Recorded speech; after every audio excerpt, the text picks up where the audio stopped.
Hello दोस्तों, नमस्कार। आज हम चल रहे हैं लघुत्तम समापवर्त के बारे में अध्ययन करने। यह वीडियो आप शुरू से लेकर अंत तक देखिएगा तो मज़ा आएगा और ध्यान से देखिएगा, शुरू से अंत तक ज़रूर देखिएगा। अगर यह वीडियो आपको अच्छा लगे तो सब्सक्राइब करना न भूलें। चलिए हम आइए चलते हैं लघुत्तम समापवर्त पे। अभी इससे पहले हम समापवर्तक के बारे में पढ़े थे, अब हम समापवर्त यानी अपवर्त के बारे में पढ़ेंगे। सबसे पहले जान लें लघुत्तम।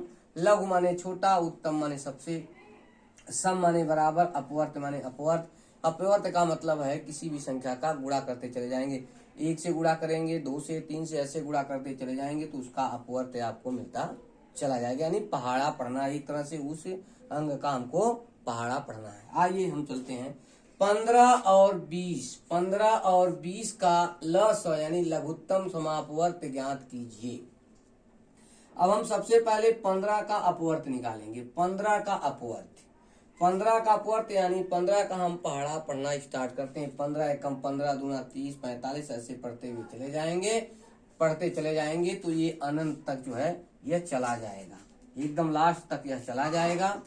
और फिर 20 का हम अपवर्त निकालते हैं। 20 का भी हम पहाड़ा पढ़ना स्टार्ट करते हैं। 20, 40, 60, 80, 100, 120, 140, 160, 180, 200 ऐसे होते हुए अनंत तक चला जाएगा। यानी 15 का अपवर्त और 20 का अपवर्त हमने निकाला तो पूरी तरह से अनंत तक चला गया, लेकिन पूरा अपवर्त मिला नहीं।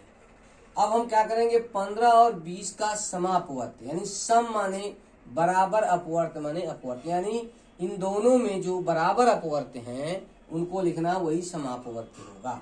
इन दोनों में देखिए 60 है, यह 60 है, 60 के बाद आपका आ गया 120 है, 120 के बाद 180 आ गया, इसके बाद यह ऐसे बढ़ता हुआ क्रम चला जाएगा, यानी अनंत तक चला जाएगा। अब हम क्या करेंगे, 15 और 20 का लघुत्तम समापवर्त यानी लस। 15 और 20 का लघुत्तम समापवर्त निकालेंगे तो इनमें से सबसे छोटा जो है, लघु माने सबसे, लघु माने छोटा, उत्तम माने सबसे छोटा, समापवर्त क्या है 60। ये आपका उत्तर आ गया 60, यानी लघुत्तम समापवर्त आपका आ गया 60, यानी सबसे छोटी संख्या 60। यानी इसमें 15 और 20 दोनों की भाग चली जाएगी। यह हो गया आपका लघुत्तम समापवर्त। अब हम देखते हैं 15 और 20 का महत्तम समापवर्त भी निकलेगा।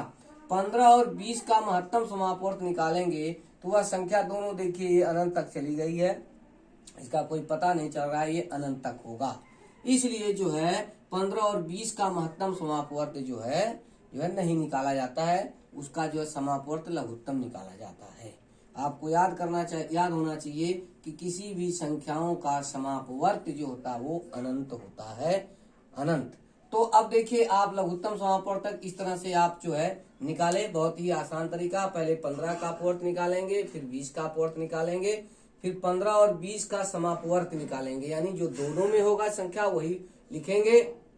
60 है, 120 है, 180 है, और आगे बढ़ते चले जाएंगे तो ये अनंत तक चली जाएगी संख्या।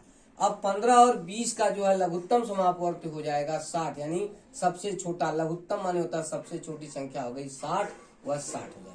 लेकिन 15 और 20 का महत्तम समापवर्त जो होगा वो अनंत होगा, क्योंकि यह संख्या बढ़ती चली जाएगी, हम इसको जो है नहीं समझ पाएंगे। तो इसलिए जो है महत्तम समापवर्त नहीं निकालते हैं, लघुत्तम समापवर्त निकाला जाता है। यदि कोई प्रश्न आ जाए कि किसी भी संख्या का महत्तम समापवर्त कितना होता है तो आप कहेंगे अनंत होता है। अब हम इसको चलते हैं लघुत्तम निकालने के लिए एक दूसरी विधि है, भाग विधि है। अब जैसे कह दिया जाए 15 और 20, 15 और 20 का हमको लस निकालना है तो ये देखिए इस विधि से आप निकाल सकते हैं। अब सबसे पहले ऐसी संख्या चुनेंगे जो दोनों को काट सके। अब दोनों को काटने के लिए दो देखते हैं, दो इसको काट रहा है, इसको विभाजित नहीं कर रहा है। लेकिन छोटे बच्चे चाहें तो आप इसको रेशियो से कर सकते हैं, 2 से भी काट सकते हैं। छोटे बच्चों के लिए 4 और 5 वाले बच्चों के लिए काट सकते हैं। 15 में विभाजित नहीं होगा, इसलिए 15 उतर जाएगा, इसकी भाग इसमें देंगे तो 10 बार जाएगा। 2 1 कम 2 1 0। फिर 2 से भाग देंगे, फिर 2 से डिवाइड हो जाएगा 15, फिर डिवाइड नहीं होगा तो 2 5 10, 5 से हो गया। अब आइए 3 से देखते हैं, 2 के बाद 3 से देखते हैं, 3 से यह डिवाइड होता है, इसको 3 से हम डिवाइड कर देते हैं, 3 5 15 हो गया। अब यह 5 में डिवाइड नहीं होगा तो 5 उतर जाएगा। अब 4 से देखते हैं, 4 है नहीं, इसलिए 5 से देखते हैं, 5 से हम डिवाइड करते हैं तो 5 एकम 5 और 5 एकम 5 कर देते हैं। अब इसके बाद यहाँ पर आप लसा लिखते हैं, लसा लघुत्तम समापवर्त। ये है 2 आया है, फिर 2 आया है, फिर 3 आया है, फिर 5 आया है। देखिए 2 गुणे 2 गुणे 3 गुणे 5। अब हम इसका गुणा करते चले जाएंगे। 2 दूना 4, 4 तिहाई 12, 12 पचे 60। ये आपका आ गया लसा हो गया आपका 60 आ गया। यह लघुत्तम समापवर्त है आपका 60 आ गया। अच्छी तरह से समझ में आया होगा। अब देखिए बड़े बच्चे कैसे करते हैं इसको बड़े बच्चों के लिए ये तो आपको समझ में आ गया कि पहले हम डिवाइड करते चले जाएंगे, अभाज्य संख्याओं से डिवाइड करते हुए चले जाएंगे।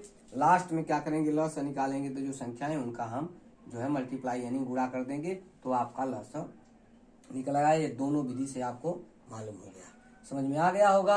अब देखिए एक और यही विधि है, लेकिन बड़े बच्चों के लिए यह विधि कैसे उपयोगी होती है।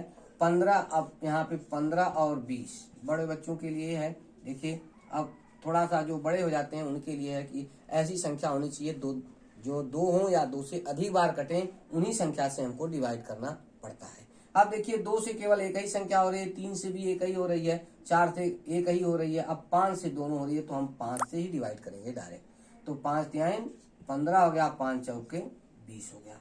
अब देखें कोई संख्या ऐसे लेते हैं जो 3 और 4 को दोनों डिवाइड कर सकता है, नहीं है तो हम क्या करेंगे, उसी को हम सीधा ऐसे गुणा कर देते हैं, लसा करके 5 गुणे 3 गुणे 4 ऐसे कर सकते हैं।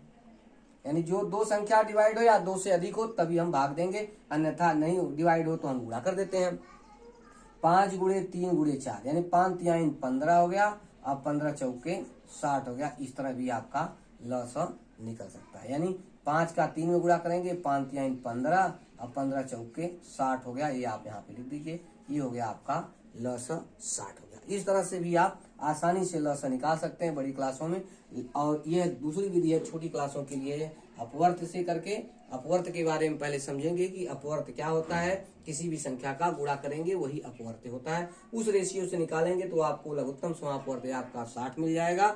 लेकिन महत्तम समापवर्त देखेंगे तो यह अनंत मिलेगा।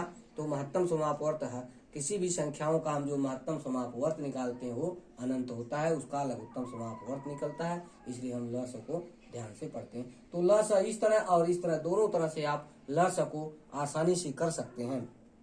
यह वीडियो आप अगर शुरू से अंत तक देखे होंगे तो यह वीडियो आपको जरूर समझ में आया होगा, बहुत अच्छा लगा होगा। और यदि अच्छा लगा होगा तो इस वीडियो को जरूर सब्सक्राइब करिएगा। धन्यवाद।